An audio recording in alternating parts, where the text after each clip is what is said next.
Welcome back and welcome to my part one of my May wrap up.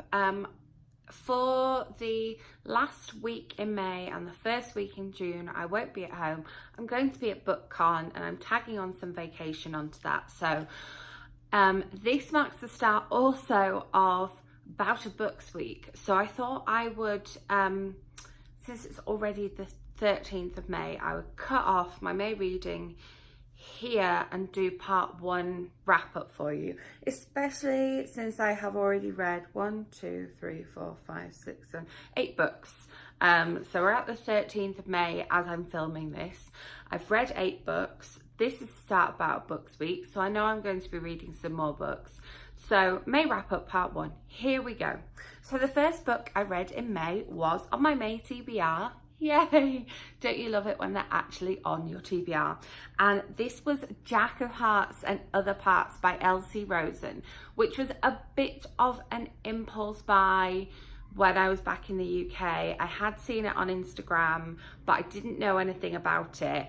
I then got the audiobook from my library, so it was absolutely meant to be. And I believe when I was filming my May TBR, I had started this already because I started this literally the first day in May. This is the UK version. The US version has a picture photo cover. But the UK version has this one raised. I absolutely love this book and I am currently toying with filming a whole video about this one. So if that one is coming, make sure you subscribe so that you get to watch my thoughts on this one, because I really, really did love it. I have actually had a really good start to the month of May in terms of reading. So yes. Then I listened to an audiobook of Circe by Madeline Miller. I listened to this because I was doing it as a buddy read with my lovely friend Jenna. We were reading this together. I always know when I do a buddy read with Jenna, it's going to be so quick because she absolutely binges whatever we read.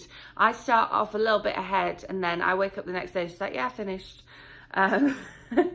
But I wanted to finish it by the 6th of March, which was last Monday, because my library was hosting an event with Madeline Miller. So I got to listen to her talk about how she put the book together and her interest in Greek myths and legends, in Homer and the Iliad and the Odyssey. And it was interesting to listen to how she put it together.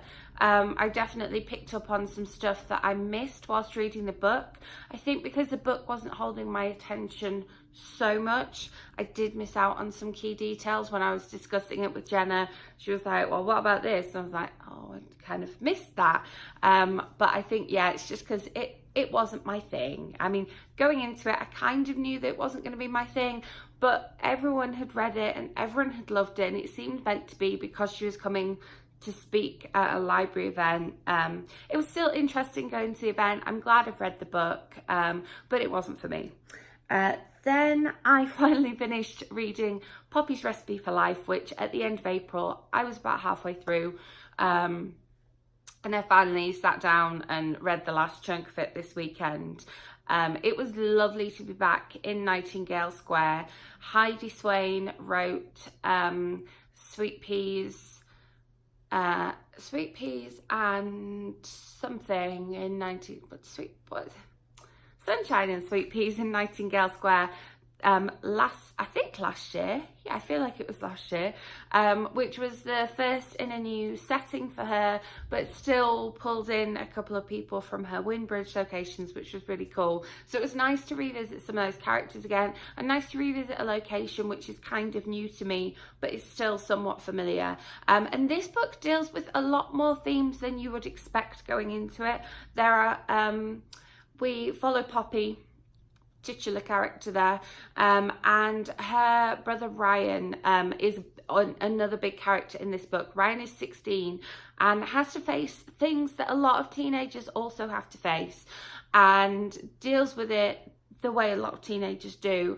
And it's something that doesn't get written about enough in adult fiction. We see it sometimes in young adult fiction, but it doesn't get written about enough in adult fiction. Some of the things that teens just have to deal with as a matter of fact on a day-to-day basis. And I thought she did this really well. I really enjoyed still having the whimsical Heidi Swain, little bit of romance, lots of friendship, lots of feel good, but also there's this teenage character and sometimes things aren't always amazing for him, and this is how he's dealing with it, and this is the fallout of that. And I thought she did a really good job of that. It really surprised me, the storyline that came in, but didn't surprise me that she dealt with it so well. So definitely recommend that one. That one comes out in the UK on the 30th of May. Then I just finished last night, hence looking a little bit tired this morning, Rayne and Delilah's Midnite Matinee, which is about two friends who host a horror film discussion show on public access television. So they're syndicated in a few cities in the area, and they have this passion for horror films, but being a young adult novel, they also have a lot of other issues going on in their life. I enjoyed it all right. I wouldn't have stopped listening to it, but it wasn't kind of my favourite. Again, it sometimes struggled to keep my attention. It was interesting hearing how they put their show together, and interesting watching their friendship develop over the course of the novel when we come into their friendship so far along. They've been friends for so long.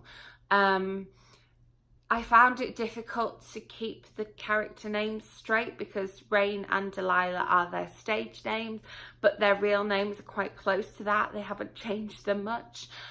Some of the writing in this book, though, was absolutely beautiful. I love the way the author put things into words and described certain situations and certain feelings. I was definitely very aware of that when I was listening to it. So yeah, it was good, but it wasn't great, in my opinion. And then I read this one. I read another book which had a lot of hype surrounding it, a little bit like Circe, and I had it from the library, and it's actually due back at the library today, which is another motivator for filming a kind of May wrap up part 1. And I kept it and I kept it and I kept it, and I put it off and I put it off because of all the hype. Lots of people had read this, lots of people I respect their opinion had read it and loved it and told me I was going to love it. And that is Queenie by Candice Carty Williams. And I was so worried going into it in case I didn't love it as much as they said I was going to, or in case I didn't get it, or in case it was heavy going. And there are moments in this book that are definitely heavy going, but this was such an amazing read. I read this in basically 2 chunks. I read 2/3 of it on Saturday and finished the last third yesterday, which was Sunday.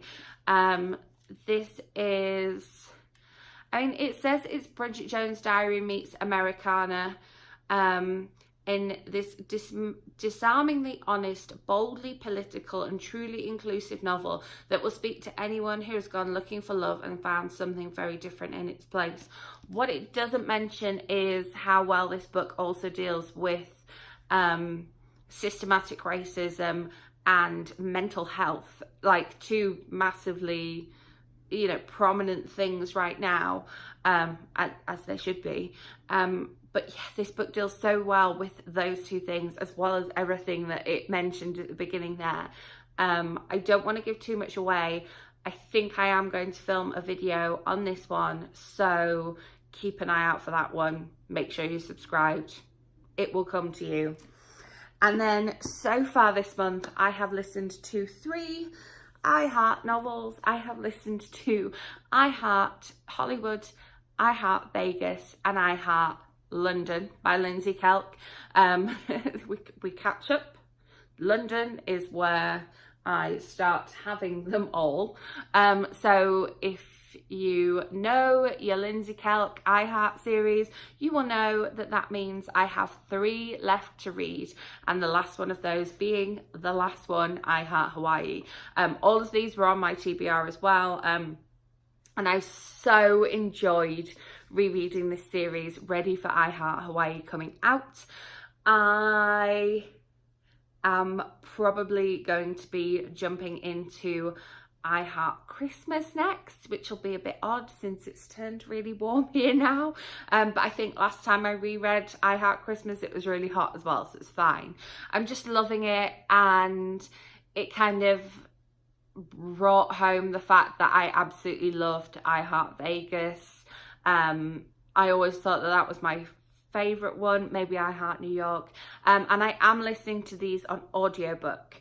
The one I won't listen to on audiobook is I Heart Hawaii, but I'm hoping to read the last 3 during my bout of books week, and then I'll be done with that series, which is crazy, but in a good way.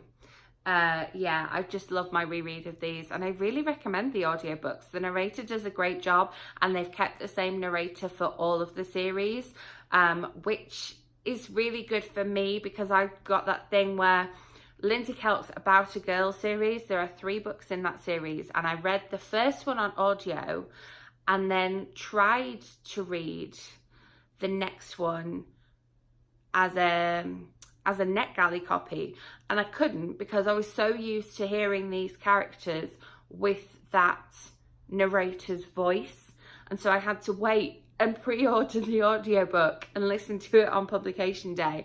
And for the next one, I just ordered the audiobook. But it's the same with this one. Like, the narrator does such a good job that I'm so used to hearing Angela and Jenny in her voice now, which is cool. So yeah, so as I say, 9 books so far in the month of May, all from my TBR. Today's the 13th of May. We're going into Bout of Books. I will leave my Bout of Books blog post with my sign up and TBR in the description box in case you are curious as to what I'm reading this week. I will, of course, be vlogging my Bout of Books readathon experience, as I always do. I've already mentioned that my 3 remaining I Heart books will be on my TBR, and I am just started at midnight last night listening to another audiobook that I have. I have my event with Sandy Menon on Tuesday, so that will be on my Bout of Books TBR, and I have the new Page 2 novel pre-ordered, also on audiobook, that comes out on Thursday, so that will also feature in my Bout of Books reading, yes, since I haven't filmed a video TBR. Sorry, this has been a little bit rambly. It's just very early. That's the thing, and yet they're still making a lot of noise outside. What is up with that? So if you've made it this far, thank you so much for watching. Let me know if you have finished anything amazing in May yet. I would love to hear. Not that I need to add to my TBR. Make sure you are subscribed so that my next video lands in your subscription feed. Give this video a thumbs up if you enjoyed, and I will see you with another video soon. Thanks for watching.